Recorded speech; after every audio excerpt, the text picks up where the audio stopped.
Welcome back to the 1000 Cranes video log. This is Naomi Takeuchi, and I'm here with my dear friend and customer Ann Taylor, who's with the Environmental Education Fund. Thank you so much for being here, Ann. It's a pleasure. It's a pleasure. And we're actually, if you look around, we are actually in a 100-year-old renovated smokehouse that Ann uses for her office. And I wanted to ask Ann a little bit about two of her programs that she has. One of them is this one called It's Our Water.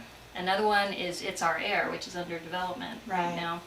And Ann does some work with different instructors in the North Carolina area about environmental education. So I was wondering if you could tell us a little bit more about these programs. Sure, I'm glad to do that. It's Our Water is an Earth Environmental Science high school curriculum. It's only for high school students, which is unique to what we do. The reason we developed it is North Carolina is one of the few states that has a graduation requirement for Earth Environmental Science. We are delighted. It's wonderful that students graduate with a better understanding of the consequences of their actions. Right. So It's Our Water is a 5-week course. It is North Carolina specific. It's about the coast, the Piedmont, the mountains, and it stars, there are 5 videos, and they're about 35 to 40 minutes long each. They introduce the first week of activities, and it stars North Carolina high school students exploring their own watersheds and river basins, and it just makes it relevant to their everyday life.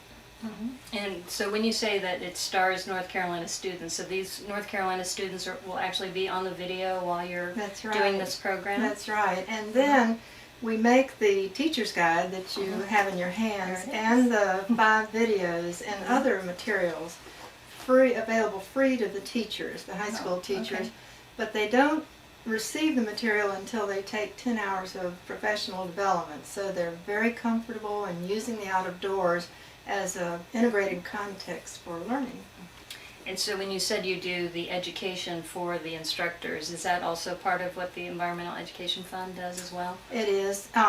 We have a wonderful person, Shelby Gold-Laird, who is on contract with us, and we have a partnership with the state of North Carolina, so she works in their offices.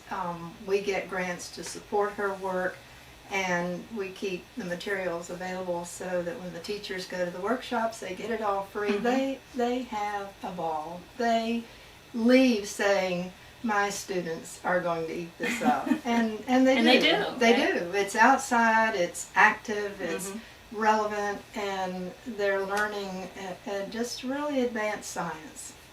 And can you tell us a little bit more about what's going to happen with It's Our Air, since that one's your newest program, and I imagine with the discussion of global warming that's also going to be very relevant. It is. The It's Our Water curriculum was so successful that we kept hearing from teachers, we want more of this. And so we saw the success. We're training teachers right along. We've trained teachers in about 60 counties now, so they're using It's Our Water, and we're now raising funds to develop It's Our Air, which will be, we're going to ratchet up the science, the advanced science in it, and the global warming, the climate change, the water, the soil, the air, but making it relevant to your backyard, your home, your state. Will be, it's going to be a little harder with air. It's not quite so, moves around. You can't say that it's right here within these boundaries. Exactly, but training the teachers to use North Carolina's air quality as a science background is really going to be exciting. And it'll probably be a couple of years before that's developed. We do the filming with the high school students again, and try to do that in the spring. So the premiere will probably be in about 2 years, maybe a little sooner. Oh, wow. Yeah. Okay, so we'll have to do a follow-up in 2 years. Okay. Now, if somebody watching this video wanted to learn more about the Environmental Education Fund, or they wanted to get some of these materials, what would be the best way to get in touch with you? Our website, and then we'll get you in touch with anyone that's watching this video. We'll get you in touch with the right people. But it's www.eefund.org. So www.eefund.org. Correct. Great. Thanks. Okay. And thank you again for tuning in. This is wonderful. great information, especially learning more about your environment. So stay tuned for another edition of 1000 Cranes Video Log. We'll see you again soon.